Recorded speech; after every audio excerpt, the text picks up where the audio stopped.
How do you actually get an official visit to your college soccer dream of choice?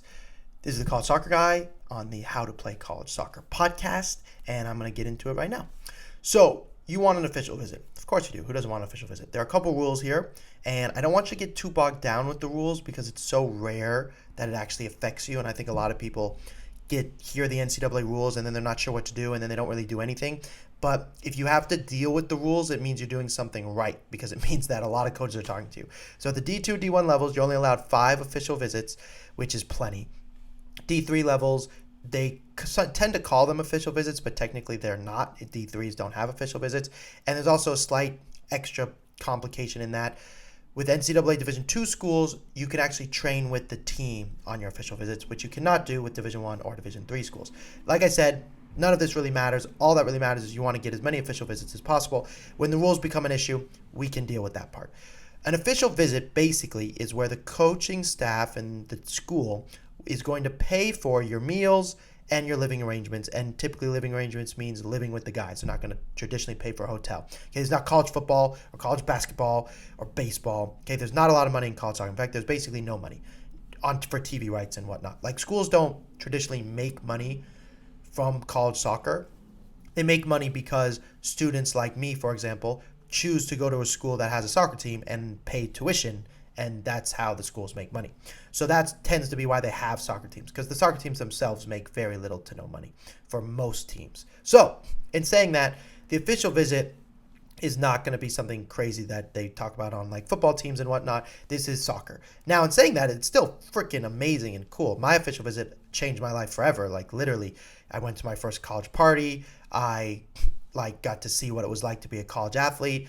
I looked up to they were juniors at the time, but they would become seniors for me when I was a freshman, and they were my heroes, and I just loved everything about my official visit. So official visits are really fun. To get to the point where you're getting official visit, normally, especially with the students I'm working with, if you're a top national team kid, whoop-de-doo for you, you'll get some official visits just because schools want to talk to you. But like in my own career and like the students I would like to talk to and who this podcast is really for, are for those who really, really want it, deserve it, but aren't getting noticed. And that's who I was. And for you guys to get an official visit, we need to send lots of video, email the coaches. I'm sure you know about that. And if you're sending video and emailing the coaches and you're a good soccer player, then you're doing something wrong.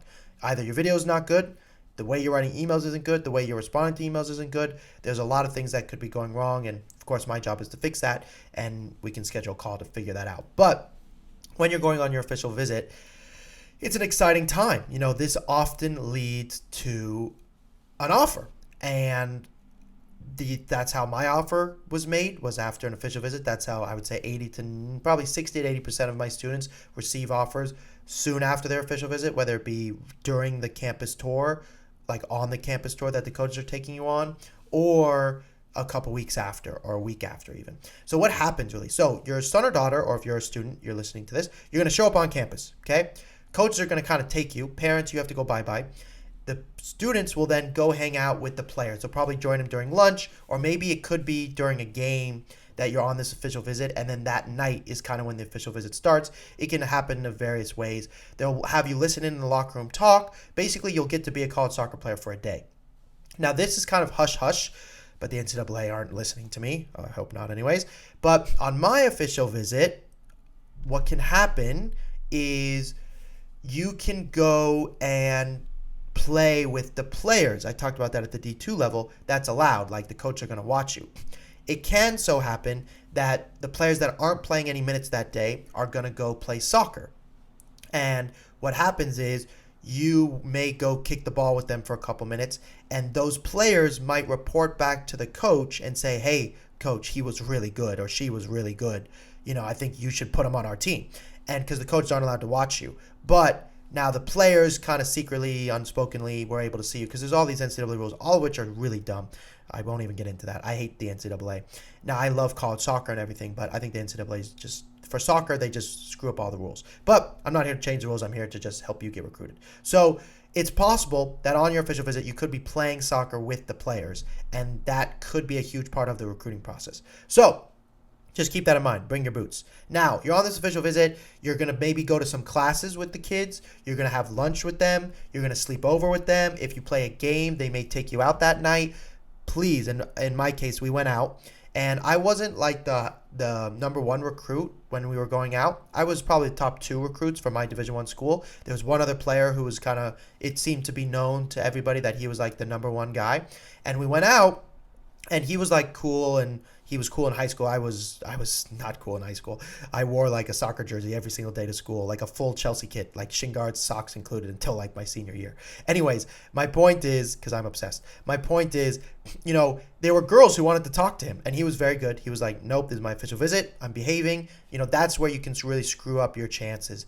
And I'm not saying they're testing you per se, but like, you've seen that stuff in the movies. If I became the captain of my team at college, and we'd have, of course, many students come to do official visits, and the coach's first question would be to me, what do you think of them as a person?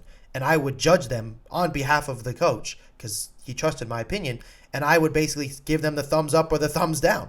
Now, the coach would always make the final decision, but they're trying to get to know you within their environment, and they're going to ask and go, did you like them? Did you not like them? Her or her? Were they good vibe? Did they cause trouble? Did they drink? Did they dance? They're going to want to know everything. Now, you have to be mindful because sometimes the players are like, hey, this is something we do. You're going to, like, coach already, like, sometimes the players on the team will be like to the recruit, the coach told us all about you. Like, we know you're really good. Just have a drink with us. Do not do that. That is not okay. First of all, that's illegal. And second, they, not that they're testing you, but maybe, that's how college coaches are weird people sometimes. They do extreme things like that to see how you react. So I'm saying you have to have your own morals and forget, if you don't like the team, I'll tell you one quick story. I was at Hofstra. And I'll never forget this. I was at Hofstra, and I had an official visit, and I watched them play that night, and as it happened, the freshman I was staying with scored that night, and he's actually a college coach now. And he and I are friends, really close friends now because he's college coaching, and I help you guys play college soccer. But he scored, and it was a game-winning goal. And then we went out that night, and I was staying with him. And there was some guy, he wasn't on the team, but basically got really drunk. We locked him in his room, or they locked him in his room, and he fell asleep. So they drew like a mustache on him and inappropriate things. And then we locked the door and put him in there, but he was so drunk he couldn't like tell what was what. So he started screaming like, who drew this on my face? And then they kept kind of teasing him. And like, it was not the vibe for me. I was like, this is crazy. I had a good adventure story, but I was like, look, this is not a school I want to go to. The coach was not somebody that I vibed with. They did make me an offer, but it was a really expensive school. And most of all, I was like, look, I did not like this vibe. But that can happen on your official visits. So I just want to tell you to be mindful when those happen for your students. Now, how do you pick the right school? Like, you've gone on multiple official visits. How do you now decide? The best way that you'll hear a number of times is if you weren't playing soccer, would you still like the school? That's a great way, but look, you're playing soccer there. That's the deal. So it's not a perfect question. The better question is, do you like the coach? Okay? If the coach benched you, would you be miserable? Like, you'll be like, I'd rather die, which is, of course, extreme. So hopefully not. And we know that's a serious subject. So I don't mean it jokingly. But because there's a lot of pressure. I mean, there's been horrible horror stories about students, feeling so much pressure from college sports. So you want to really say, like, is this a coach that's going to torture me? And how do you know that? You ask the players on the team. They will tell you the truth all the time. I'm going to repeat that again. Please ask the players on the team. Even if they're starting, not starting, they'll say, hey, look, he's a bit of a hard ass, or she's a bit of a hard ass, but you know what, she's a great coach and I trust him. Or, this coach is a dick, but I play every minute, I'm out full ride, and I don't care. But like, they will tell you the truth. And for my coach, everybody, the people that did play, they're like, look, this guy's amazing. He's a great human being. And he is, and he's kind of my second father figure. Shout out Mike Avery. And, it would change my life, but it's really important. My brother, when he was doing the recruiting process, got to know the assistant coach really well and really liked him, and the assistant coach really liked him, and the assistant coach basically told the head coach, hey, this kid's a baller.